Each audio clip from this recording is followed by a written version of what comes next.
13 दिसंबर एक बार फिर संसद की सुरक्षा में बड़ी चूक। संसद की सुरक्षा व्यवस्था की किसकी है जिम्मेदारी? संसद भवन में एंट्री के लिए क्या है नियम? विजिटर्स को कैसे मिलती है पार्लियामेंट में एंट्री? 13 दिसंबर को एक बार फिर संसद की सुरक्षा में बड़ी चूक हुई और इस घटना ने 22 साल पहले 2001 में संसद पर हुए हमले को फिर से ताजा कर दिया। संसद में लोकसभा की कार्रवाई चल रही थी। बीजेपी सांसद खगेन मुर्मू अपनी बात रख रहे थे। इस दौरान करीब 1 बजे 2 लोग विजिटर गैलरी में कूद गए और स्मोक केन के जरिए सदन में पीले रंग का धुआं फैला दिया। हालांकि ये आरोपी किसी को नुकसान पहुंचाते इससे पहले ही दोनों को पकड़ लिया गया। संसद की सुरक्षा पर एक बार फिर उठे सवाल। 13 दिसंबर 2001 को हुए हमले के बाद संसद की सुरक्षा व्यवस्था को बेहद कड़ा कर दिया गया था। वहीं इस हमले की 22वीं बरसी पर ही संसद की सुरक्षा में बड़ी चूक हुई, जिसने एक बार फिर संसद की सुरक्षा को लेकर कई सवाल खड़े कर दिए हैं। आइए जानते हैं कि मौजूदा वक्त में संसद की सुरक्षा की जिम्मेदारी किसकी है और विजिटर्स को एंट्री कैसे मिलती है, इसके नियम क्या हैं। संसद भवन की सुरक्षा दिल्ली पुलिस, पैरामिलिट्री फोर्स और पार्लियामेंट सिक्योरिटी सर्विस यानी PSS के जरिए की जाती है। पुलिस संसद भवन के आसपास लोगों की पहुंच को कंट्रोल करती है। पैरामिलिट्री फोर्स संसद के बाहर के क्षेत्र की सुरक्षा करती है।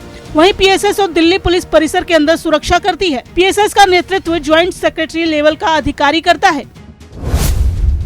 सख्त सिक्योरिटी प्रोसेस से गुजरते हैं विजिटर्स। संसद भवन में जाकर सदन की कार्रवाई देखने का आम लोगों को अधिकार दिया गया है, लेकिन इसके लिए कुछ सुरक्षा नियमों का पालन करना जरूरी है। विजिटर्स को संसद भवन में एंट्री के लिए सख्त सिक्योरिटी प्रोसेस से गुजरना पड़ता है। उनकी 3 बार चेकिंग की जाती है। ये चेकिंग PSS करती है। पहली चेकिंग संसद भवन के एंट्री गेट पर गेस्ट पास बनाने से ठीक पहले की जाती है। दूसरी बार नए संसद भवन के गेट पर और तीसरी विजिटर गैलरी में एंट्री करने से ठीक पहले की जाती है। इन तीनों लेवल पर विजिटर की पूरी तरह से चेकिंग की जाती है। उन्हें सदन के अंदर किताब और पेन जैसी कोई भी चीज ले जाने की इजाजत नहीं है। सारी जांच होने के बाद सुरक्षा कर्मचारी उन्हें गैलरी में लेकर जाते हैं और विजिटर्स गैलरी के अंदर भी उन पर कड़ी नजर रखी जाती है। इसके अलावा किसी सांसद की सिफारिश के जरिए कार्रवाई देखने वाले विजिटर्स को PSS एस्कॉर्ट करता है। विजिटर्स को आगे की सीटों पर बैठने की अनुमति नहीं होती है। सुरक्षा अधिकारी सदन में पूरी कार्रवाई के दौरान विजिटर्स गैलरी में आगे बैठते हैं। विजिटर्स को सिर्फ 1 घंटे तक ही सदन की कार्रवाई देखने की परमिशन होती है। सत्र के दौरान संसद की सुरक्षा PSS और दिल्ली पुलिस दोनों संभालती है। विजिटर पास जारी करने पर लगी रोक। वहीं संसद की सुरक्षा में बड़ी चूक के बाद सिक्योरिटी में कई बदलाव किए गए हैं।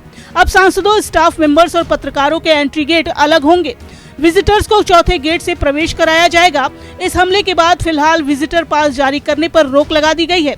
विजिटर्स गैलरी के चारों ओर ग्लास की शील्ड लगाई जाएगी ताकि कोई कूदकर सदन के अंदर ना आ सके। इसके साथ ही एयरपोर्ट की तरह बॉडी स्कैन मशीनें लगाई जाएंगी और सुरक्षा कर्मियों की संख्या में भी बढ़ोतरी की जाएगी। Bureau report, daily line.